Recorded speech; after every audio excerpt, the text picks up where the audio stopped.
Baik saudara-saudara, mari kita menghadap Tuhan di dalam doa. Kita berdoa. Segala kemuliaan bagi nama Allah yang kudus, Bapa, Putra dan Roh Kudus. Terima kasih banyak Allah Tritunggal. Kami sudah menyampaikan puji-pujian dan doa kami. Sekarang tiba saatnya Tuhan, kami mau mendengarkan firman Tuhan dalam perenungan sore hari ini. Dan sekiranya Allah mari menuntun kami, Roh Kudus mari tolong kami, berikan kami hikmat dan pengertian, supaya kami dapat menjalankan apa yang Tuhan mau dalam kehidupan kami dengan firman Tuhan. Di dalam nama Yesus kami berdoa. Amin. Baik, shalom. Baik, puji nama Tuhan. Saudara-saudara, mari kita buka Alkitab kita bersama di dalam Nehemia pasal yang pertama, ayatnya yang pertama hingga ayatnya yang ke-11.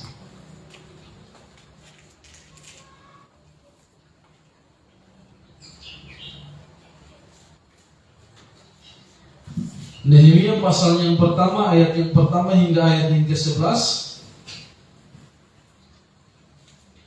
Saya akan baca ayat yang ganjil dan Bapak Ibu Saudara-saudara baca ayat yang genap. Saya jemput kita semua untuk bangkit berdiri bersama.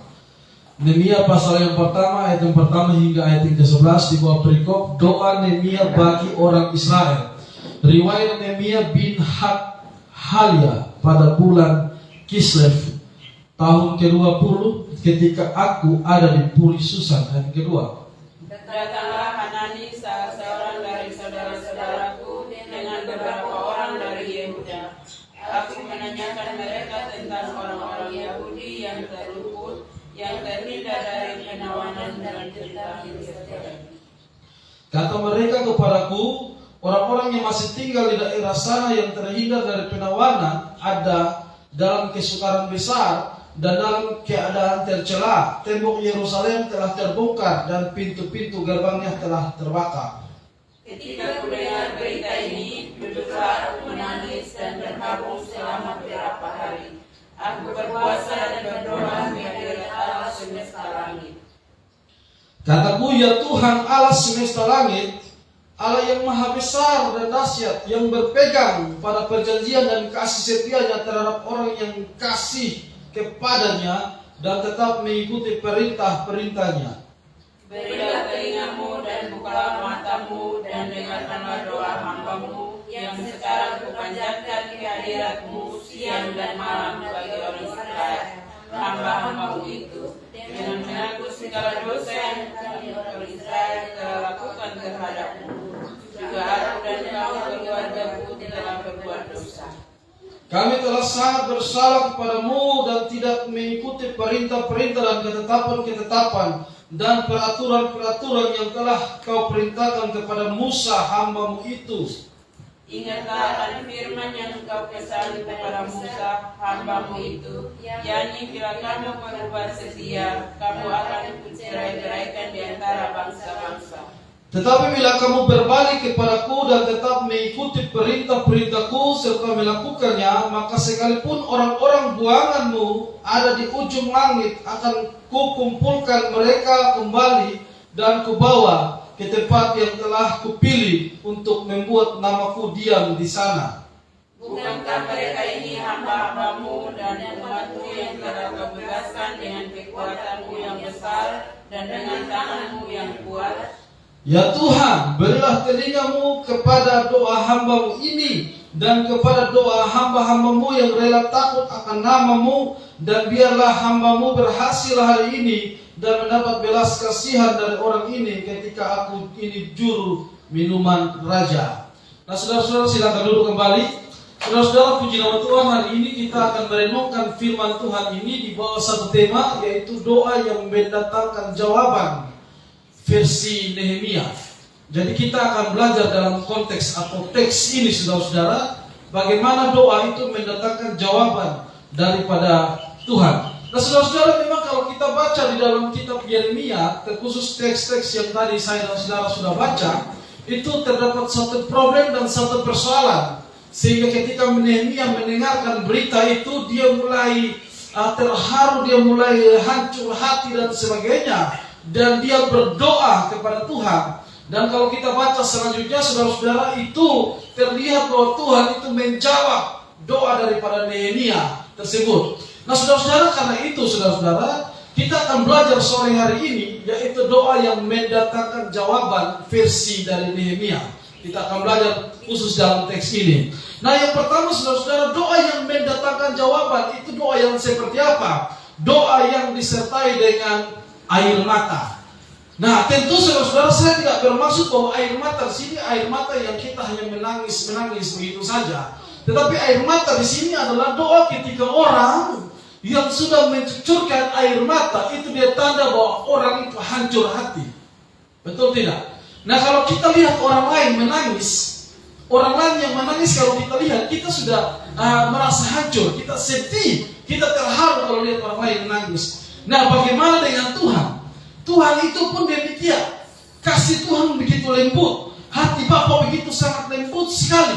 Karena itu dia tidak sanggup melihat orang menangis. Nah, di dalam ayat yang keempat dalam teks yang kita baca ini dikatakan, ku dengar berita ini, duduklah aku menangis dan berkabung selama beberapa hari. Aku berpuasa dan berdoa kepada hadirat Allah semesta langit. Saudara-saudara, Nehemia itu menangis di hadirat Allah. Dia tidak menangis di tempat yang lain. Dia tidak menangis di tempat-tempat yang lain.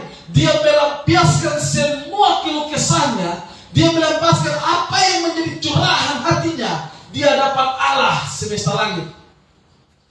Karena itu Bapak Ibu saudara-saudara, doa yang disertai dengan air mata itu menunjukkan bahwa kita ini hancur hati. Kita ini orang yang berpasrah diri kepada Tuhan. Tidak ada kata-kata yang dapat kita naikkan lagi kepada Tuhan. Hanya air mata saja yang bisa kita sampaikan kepada Tuhan. Nah, saudara-saudara, pernah juga dalam kasus Hizkia. Kalau kita baca dalam Yesaya pasal 38 ayat yang pertama hingga ayat yang kelima, Hizkia pun pernah juga menangis terseduh-seduh. Dia menangis hancur hati dalam doa. Dia meminta kepada Tuhan, Tuhan kalau bisa tambahkan lagi 15 tahun umurku. Lalu di dalam Yesaya itu, kalau kita lihat pada hari-hari itu, Hizkia jatuh sakit dan hampir mati. Lalu datanglah Nabi Yesaya bin Amos berkata kepadanya, beginilah firman Tuhan, sampaikanlah pesan terakhir kepada keluargamu, sebab engkau akan mati dan tidak akan sembuh lagi. Bayangkan, seorang Nabi datang dan berkata kepada Hizkia, sampaikanlah pesan terakhirmu, karena engkau akan mati dan engkau tidak akan sembuh lagi. Apa ya reaksi Hizkia? Lalu Hizkia memalingkan mukanya ke arah dinding dan ia berdoa kepada Tuhan. Ia berkata, ah Tuhan, ingatlah kiranya bahwa aku telah hidup di hadapanmu dengan setia, dengan tulus hati, dan bahwa aku telah melakukan apa yang baik di matamu. Kemudian apa? Menangislah Hizkia dengan sangat. Maka berfirmanlah Tuhan kepada Yesaya, pergi dan katakanlah kepada Hizkia, beginilah firman Tuhan Allah Daud bapa leluhurmu, telah kudengar doamu dan telah kulihat air matamu. Sesungguhnya aku akan memperpanjang hidupmu apa? 15 tahun lagi. Saudara-saudara, di sini saya tidak bermaksud menjelaskan bahwa doa itu dapat mengubah keputusan Tuhan. Doa itu dapat mengubah ketetapan Tuhan. Tidak bermaksud demikian. Tetapi dalam konteks manusia, saudara-saudara, kita perlu untuk menyerahkan, berpasrah sepenuhnya kepada Tuhan. Karena bentuk air mata kita yang kita sampaikan di dalam doa kita, itu bentuk hancur hati kita terhadap Tuhan.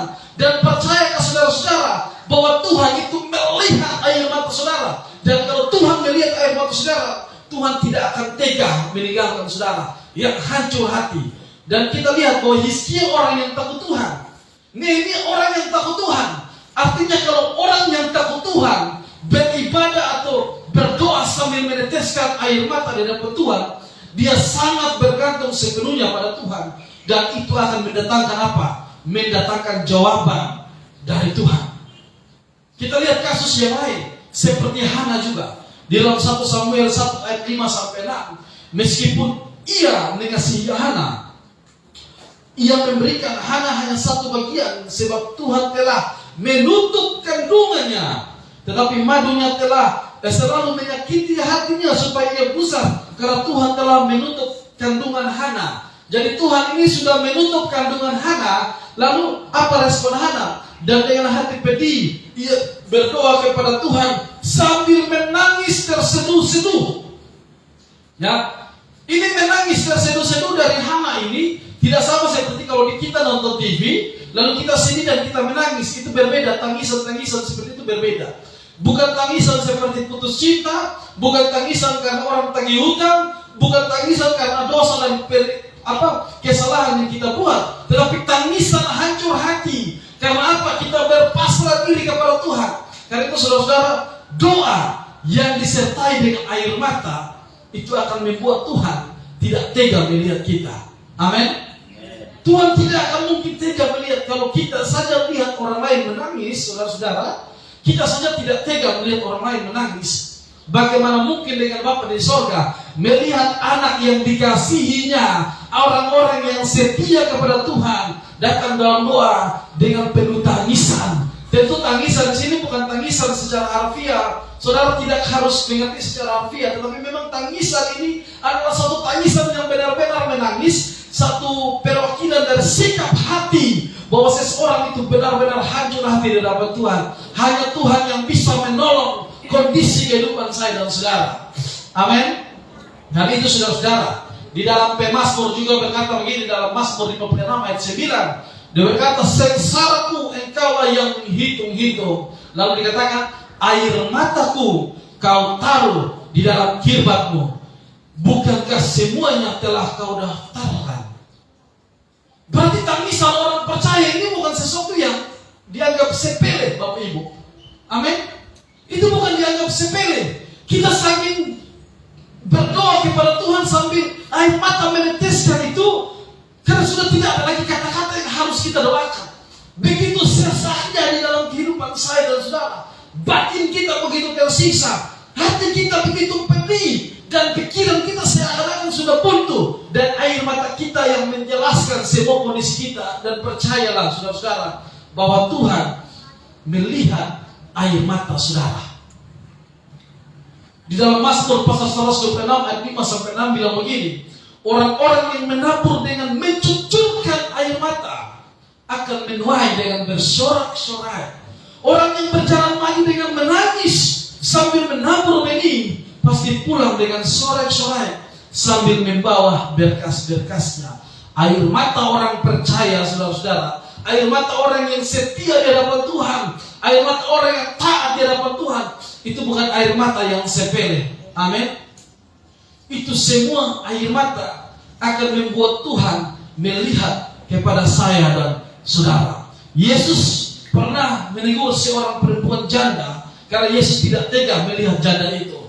Di dalam Lukas pasal 7 ayat 13 berkata, dan ketika Tuhan melihat janda itu, tergeraklah hatinya oleh belas kasihan. Lalu ia berkata kepadanya, jangan menangis. Karena dia melihat seorang janda sedang menangis, sedang berpeluh kesah. Lalu Tuhan Yesus, jangan menangis. Penuh dengan belas kasihan Tuhan terhadap seorang janda itu yang menangis. Janda yang percaya kepada Tuhan, janda yang bersandar hidupnya kepada Tuhan. Dengan tangisan Yesus datang, jangan menangis, dengan penuh belas kasihan. Saudara-saudara, air mata kita, air mata orang yang setia, air mata orang yang taat kepada Tuhan, air mata orang yang benar-benar beriman dan percaya hidupnya bergantung pada Tuhan, itu bukan air mata yang sembarang. Ketika saudara sudah tidak lagi sanggup mengeluarkan kata-kata, hanya air mata yang saudara keluarkan di saat saudara berdoa, karena kondisi hidup saudara begitu berat, beban hati begitu susah, kepedihan hati, pilu hati, sampai-sampai saudara mungkin akal pikiran kita sudah buntu, ini sudah tidak ada jalan keluar. Bagaimana Tuhan? Dan air mata saja yang keluar pada saat kita berdoa. Saudara percaya Tuhan melihat dari itu. Ada sebuah pujian lama yang berkata begini, Tuhan Yesus setia, Dia sahabat kita, dalam segala susahku selalu menghiburku. Dia mengerti bahasa tetesan air mata, walau badai mengamuk dan gelombang menerjang, Tuhan Yesus setia. Nah saudara-saudara, pujian itu menjelaskan bahwa Dia Allah, Dia mengerti segala tetesan air mata saya dan saudara. Air mata kita itu bukan air mata yang murahan. Air mata kita adalah air mata penuh makna, tidak bisa dianggap sepele. Orang percaya yang menangis di hadirat Tuhan, orang percaya yang meneteskan air mata terus di hadirat Tuhan. Saudara percaya bahwa kebutuhan dan pergumulan hidupmu Tuhan pasti lihat. Amin. Tuhan pasti lihat. Itu yang pertama, saudara-saudara.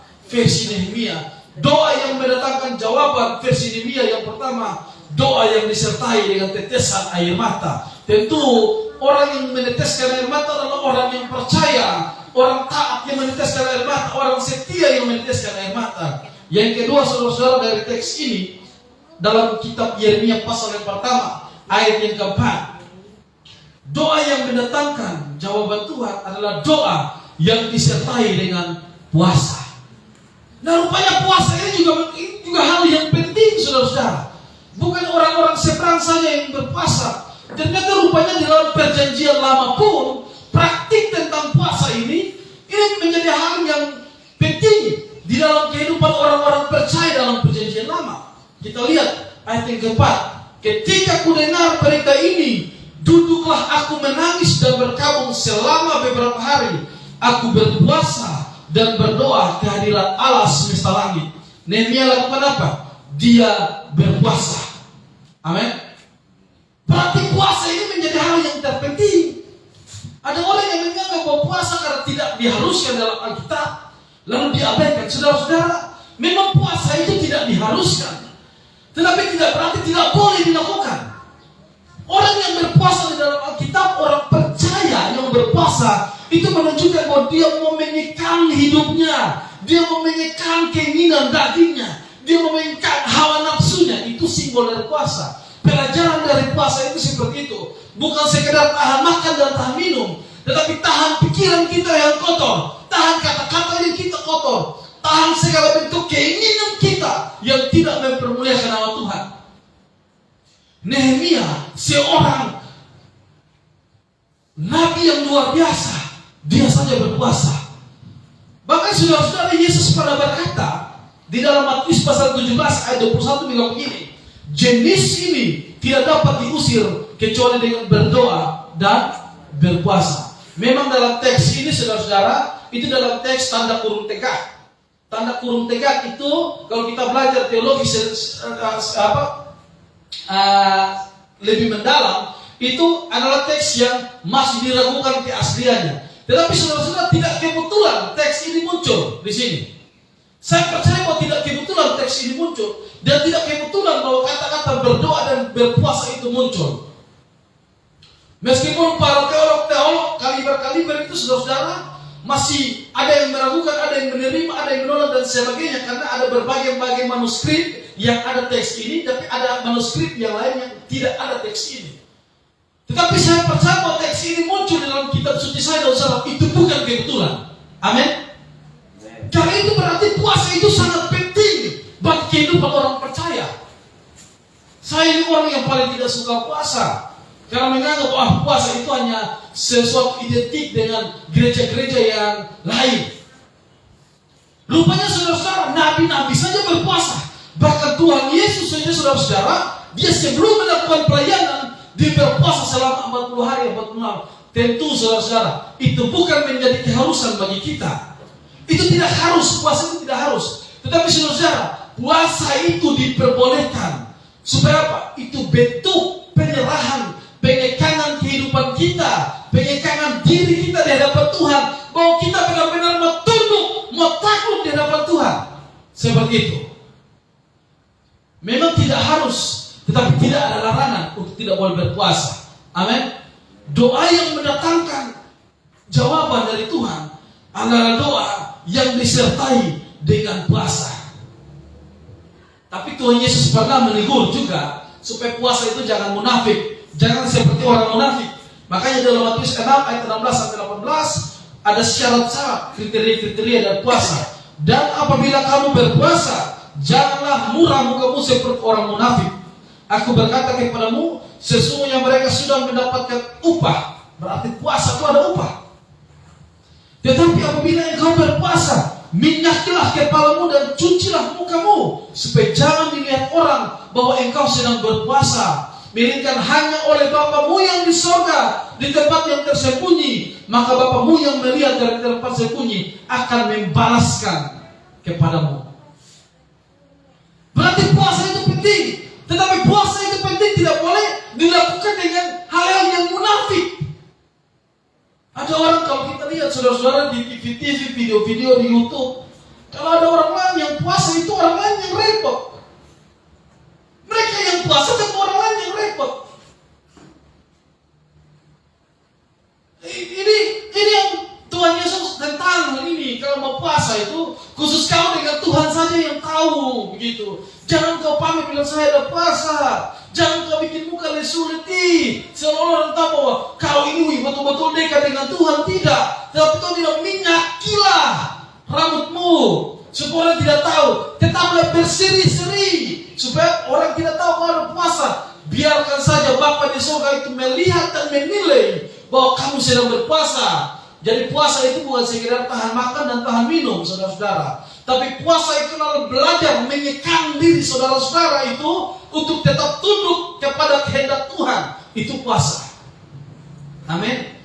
Jadi kalau saudara-saudara, apa yang menjadi pergumulan saudara?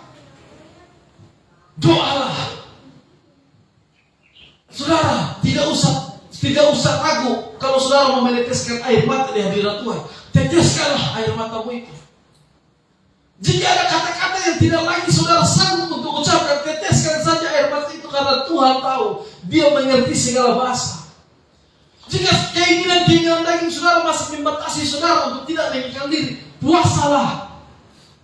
Puasa tidak harus, tetapi tidak salah engkau puasa sebagai bentuk penyerahan hidupmu bagi Tuhan. Puasalah, saudara-saudara. Tapi puasa juga jangan seperti orang yang munafik. Orang munafik berpuasa, kita tahu sendiri, dia yang puasa orang lain yang repot. Kau yang puasa saya yang tidak boleh makan, itu bagaimana? Kau yang puasa saya tidak boleh buka warung, itu bagaimana? Puasalah, karena di situ kita menyekam diri kita. Orang lain makan, kita tahan, kita tidak boleh makan. Orang lain mencaci maki, kita tahan, kita tidak boleh mencaci maki. Nah, disitulah makna puasa. Bukan sekedar menahan makan atau menahan minum, tetapi bagaimana sikap tunduk takluk kita di hadapan Tuhan terhadap kehendak Tuhan. Itu bagian yang kedua. Yang ketiga, saudara-saudara, doa yang mendatangkan jawaban Tuhan versi Yeremia adalah doa yang disertai dengan pengenalan yang benar akan Allah. Jadi yang pertama disertai dengan tangisan, yang kedua disertai dengan puasa, dan yang ini juga tidak boleh dilewatkan, disertai dengan pengenalan yang benar akan Tuhan. Saudara perhatikan ayat yang kelima. Yeremia berkata, kataku ya Tuhan Allah semesta langit, Allah yang maha besar dan dahsyat, yang berpegang pada perjanjian dan kasih setianya terhadap orang yang kasih kepadanya dan tetap mengikuti perintah-perintahnya. Saudara lihat, Yeremia dia mendahulukan dengan pengenalan Tuhan secara benar. Ya Tuhan semesta langit, Allah semesta langit. Dia berkata Allah yang maha besar, Allah yang dahsyat, Allah yang kasih setianya berpegang terus pada perjanjian. Artinya dia tahu persis bahwa Allah yang disembah itu Allah yang besar. Dia tahu persis Allah itu Allah pencipta semesta, Allah yang dahsyat. Dia tahu persis Allah sanggup menjawab doanya. Amin. Dia tahu persis bahwa Allah yang disembah dalam doanya adalah Allah yang kasih setianya tidak terbatas itu. Nah, saudara-saudara, Yeremia mendahulukan dengan pengertian yang benar. Nah, kita seringkali berdoa hanya memposisikan Tuhan sebagai yang pemberi mujizat, yang memposisikan Tuhan sebagai tukang yang satpam, yang memposisikan Tuhan sebagai ATM. Di saat kita butuh Tuhan, baru kita datang meminta. Di saat kita butuh Tuhan, baru kita tuntut Tuhan. Kita tidak memposisikan Tuhan sebagai Dia Allah yang besar. Kita harus tunduk, takluk, taat setia kepada Dia Allah yang besar. Kita harus memposisikan Tuhan sebagai Allah yang besar, saudara-saudara. Karena memang Dia demikian. Amin. Saudara lihat, Nehemia menyebut Allah di dalam doanya sebagai Allah yang besar. Allah maha dahsyat, Allah pencipta langit dan bumi, Allah yang kasih setianya dia pegang terus. Saudara, dalam Timotius 2 ayat 13, jika kita tidak setia, dia tetap setia, karena dia tidak dapat menyangkal dirinya. Allah tidak dapat menyangkal dirinya, dia tetap setia. Kita tidak setia, tapi dia tetap setia kepada Tuhan. Jadi saudara-saudara, pengenalan yang benar akan Tuhan itu mempengaruhi doa saudara dijawab atau tidak. Amin. Lalu saudara, yang keempat, doa yang mendatangkan jawaban versi Nehemia yang keempat adalah doa yang tidak jemu-jemu. Saudara perhatikan ayat yang ke-6. Berilah telingamu dan bukalah matamu, dan dengarkanlah doa hamba-Mu yang sekarang kupanjatkan kehadirat-Mu siang dan malam. Bagi orang Israel, hamba-hamba-Mu itu dengan mengaku segala dosa yang kami lakukan, orang Israel telah lakukan terhadap-Mu, juga aku dan kaum keluargaku telah berbuat dosa. Saudara perhatikan dalam ayat yang ke-6, dia berdoa tidak jemu-jemu, siang dan malam dia berdoa kepada Tuhan. Artinya tidak jemu-jemu saudara doa kepada Tuhan. Ada orang yang meminta sesuatu kepada Tuhan, hari ini dia masih rajin berdoa, besok dia masih rajin berdoa, tapi lusa dia sudah mulai malas. 1 bulan pertama dia mulai fight betul-betul, dia rajin berdoa, hampir setiap hari berdoa, tetapi Tuhan belum jawab, dia sudah mulai malas. Saudara-saudara, di sini dikatakan tidak jemu-jemu, siang malam terus berdoa kepada Tuhan. Amin. Jadi doa itu adalah gaya hidup dan nafas kehidupan orang Kristen. Makanya dalam Lukas pasalnya yang 18 ayat 1-7 di sini berkata, Yesus mengatakan sesuatu perumpamaan kepada mereka untuk menegaskan bahwa mereka harus selalu berdoa secara tidak jemu-jemu. Saudara lihat, kata-katanya dalam sebuah kota itu ada seorang hakim yang tidak takut akan Allah dan yang tidak menghormati seorang pun, dan di kota itu ada selalu seorang janda yang selalu datang kepada hakim itu dan berkata, belalah aku terhadap lawanku. Beberapa waktu lamanya hakim itu menolak, tetapi kemudian dia berkata dalam hatinya, walaupun aku tidak takut akan Allah dan tidak menghormati seorang pun, namun karena janda ini menyusahkan aku, baiklah aku membenarkan dia, supaya jangan terus saja dia datang dan akhirnya menyerang aku. Kata Tuhan, camkanlah apa yang dikatakan hakim yang alim itu. Tidakkah Allah yang membenarkan orang pilihannya yang siang malam berseru kepadanya, dan adakah dia mengulur-ulur waktu sebelum menolong mereka? Saudara-saudara lihat, hakim yang lalim saja, ada seseorang yang datang terus minta, dia jadi bosan. Ini lu datang lagi, kau datang lagi, kau datang, lama-lama dia terganggu. Dan kalau dia terganggu, lebih baik jawab saja. Gitu?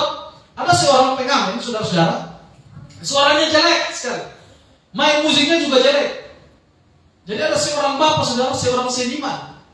Nah, dia tahu pengamen itu datang, lalu dia dreng, dia nyanyi lagu yang karu-karuan tidak jelas.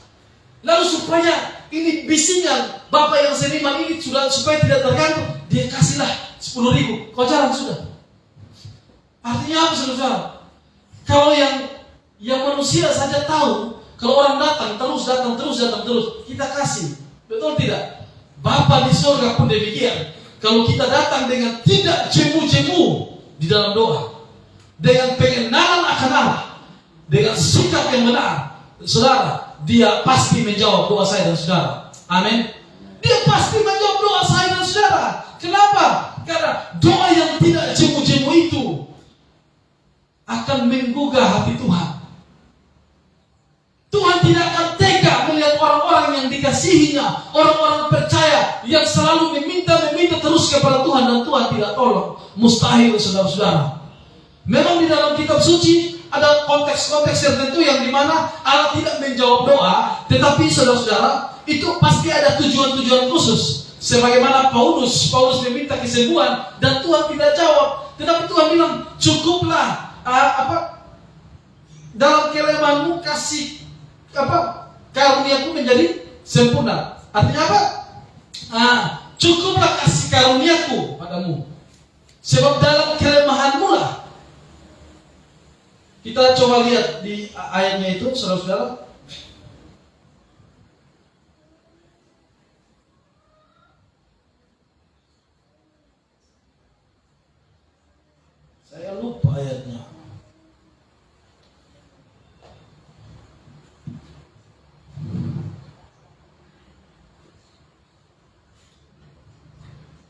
Dalam 2 Korintus 12 ayat 9, tetapi jawab Tuhan kepadaku, cukuplah kasih karuniaku bagimu, sebab justru dalam kelemahanlah kuasaku menjadi sempurna. Sebab itu terlebih suka aku bermegah atas kelemahanku, supaya kuasa Kristus turun menaungi aku. Memang ada konteks dalam kitab Tuhan tidak menjawab, tapi dengan tujuan khusus, saudara-saudara. Bukan berarti Tuhan tidak mengindahkan apa yang menjadi permintaan Paulus, tapi itu menjadi tujuan khusus. Nah, saudara-saudara, tidak mungkin bahwa kita sering datang tidak jemu-jemu pada Tuhan, datang dengan doa terus, doa terus, doa terus. Kita meminta alat musik, kita meminta gereja yang besar, kita meminta persekutuan yang besar, kita meminta tanah, gedung dan sebagainya. Perlahan-lahan Tuhan sudah menjawab satu persatu. Saudara-saudara, Tuhan sudah menjawab satu persatu. Jangan pernah jemu-jemu berdoa kepada Tuhan. Kalau saudara 1 kali 2 kali berdoa kepada Tuhan dan belum ada tanda-tanda, terus meminta pada Tuhan. Amin. Terus berdoa kepada Tuhan. Dan jangan jemu-jemu. Yang kelima, yang terakhir, saudara-saudara, doa yang mendatangkan jawaban versi Nehemia. Yang terakhir, doa yang disertai dengan pengakuan dosa. Saudara, lihat ayat yang ke-6. Berilah telingamu, bukalah matamu, dan dengarkanlah doa hamba-Mu yang sekarang kupanjatkan kehadirat-Mu siang dan malam bagi orang Israel. Hamba-hamba-Mu itu dengan mengaku segala dosa yang kami orang Israel telah lakukan terhadap-Mu, juga aku Nehemia dan kaum keluargaku telah berbuat dosa. Saudara-saudara, doa, jika doa yang datang di hadirat Tuhan adalah yang pertama mengagungkan Dia dengan pemahaman yang benar. Dia Allah yang luar biasa, tapi juga jangan lupa mengaku segala dosa saya dan saudara. Amin.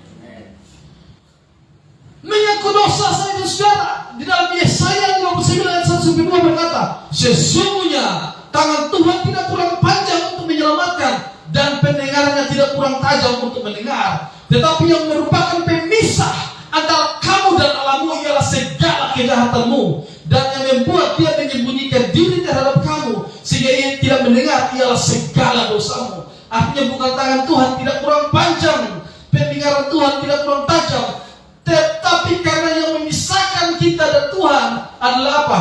Dosa kita. Karena itu saudara-saudara, datang di hadirat Tuhan jangan datang dengan kesombongan. Datang di hadirat Tuhan jangan datang dengan tinggi hati. Datang di hadirat Tuhan jangan datang dengan iri hati. Jangan datang dengan kedengkian. Tetapi apa? Datanglah dengan rendah diri, rendah hati, dan mengaku segala dosa saya dan saudara. Sebab apa? Dosa itu yang menjadi pemisah antara kita dan Tuhan kita. Amin. Itu yang menjadi pemisah antara kita dan Tuhan. Tetapi ada doa yang tidak dijawab. Kenapa? Tujuannya salah. Saudara perhatikan dalam Yakobus pasal 4 ayat 3. Atau kamu berdoa juga. Ini orang yang jemu-jemu berdoa, orang yang tidak jemu-jemu. Atau kamu berdoa juga, tetapi kamu tidak menerima apa-apa karena kamu salah berdoa. Sebab yang kamu minta hendak kamu habiskan untuk memuaskan hawa nafsu. Saudara, kalau kita berdoa dan tidak dijawab, coba cross check kembali apa yang kita doakan. Yang kita doakan, yang kita minta ini untuk kemuliaan Tuhan atau tidak? Yang kita minta ini sesuatu yang bermanfaat atau tidak? Atau yang kita minta hanya untuk kesombongan, gagah-gagahan, makan puji supaya terlihat orang dan sebagainya? Yang sedang kita minta apa? Yang kita minta hanya untuk memuaskan hawa nafsu kita, atau kita minta untuk sebuah pekerjaan Tuhan, untuk kemuliaan Tuhan, untuk bermanfaat bagi diri kita dan sesama? Apa yang kita minta? Itu yang menjadi persoalan dalam kehidupan saya dan saudara.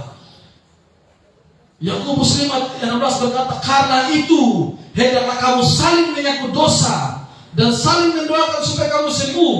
Doa orang yang benar bila dengan yakin didoakan sangat besar kuasanya. Amin. Jadi doa orang benar itu sangat besar kuasanya. Saudara perhatikan kalimat ini ya. Doa orang benar, bukan doa yang benar. Doa orang benar. Kalau orang benar pasti doanya pasti benar. Betul? Nah di sini doa orang benar. Yang benar bukan doanya. Yang benar adalah orangnya. Ya, mengapa orangnya menjadi benar? Karena ada pengakuan dosa dan pemberasan dosa. Jadi kita ini menjadi benar, saudara-saudara, karena ketika kita percaya Yesus, dan kita mengaku dosa kita di hadapan Tuhan, kita menjadi orang benar. Betul? Jadi orang benar adalah orang yang mengaku dosa. Dia tahu dia orang berdosa. Tidak ada satu menit dalam kehidupan saya dan saudara yang mungkin tidak berbuat dosa. Karena itu setiap kali, setiap saat kita pasti berdosa. Karena itu setiap kali datang di Tuhan, bersujud dengan kerendahan diri, memohon ampun segala dosa saya dan saudara. Karena dengan demikian, karena dosa itu menjadi pemisah antara saya dan saudara. Jadi definisi orang benar adalah orang berdosa yang tahu diri bahwa dia orang berdosa, mengambil tindakan untuk mengakui dosa dan kesalahannya di hadapan Tuhan dan sesama, sehingga dia dibenarkan oleh Allah. Makanya dalam ada jaminan tentang orang yang mengaku dosa, ada jaminan dalam 1 Yohanes 1 ayat 9. Jika kita mengaku dosa kita, maka ia adalah setia dan adil, sehingga ia akan mengampuni segala dosa kita dan menyucikan kita dari apa? Segala kejahatan kita. Jika kita mengaku dosa kita di hadapan Tuhan, Dia adalah Allah yang adil. Dia akan tetap mengampuni saya dan saudara. Dia tetap akan memberikan pengampunan bagi kita. Walaupun kita tidak setia, Dia tetap setia. Amin, saudara-saudara. Kiranya kelima hal ini menjadi berkat dalam kehidupan saya dan saudara. Doa yang mendatangkan jawaban versi Nehemia adalah doa yang disertai dengan tetesan air mata. Saya sudah jabarkan tadi. Doa yang disertai dengan puasa, saya sudah jabarkan tadi. Doa yang apa lagi, saudara-saudara? Doa yang disertai dengan pengenalan yang benar akan Allah, saya sudah jabarkan tadi.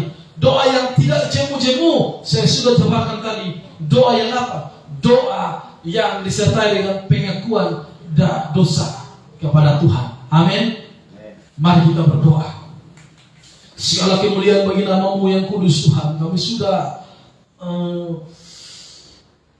mendengarkan firman Tuhan. Kiranya Tuhan memberkati kami, memberikan kami pengertian, supaya kami semua di tempat ini boleh dapat bertumbuh dalam pengajaran dan iman yang benar. Dalam nama Yesus kami berdoa. Amin.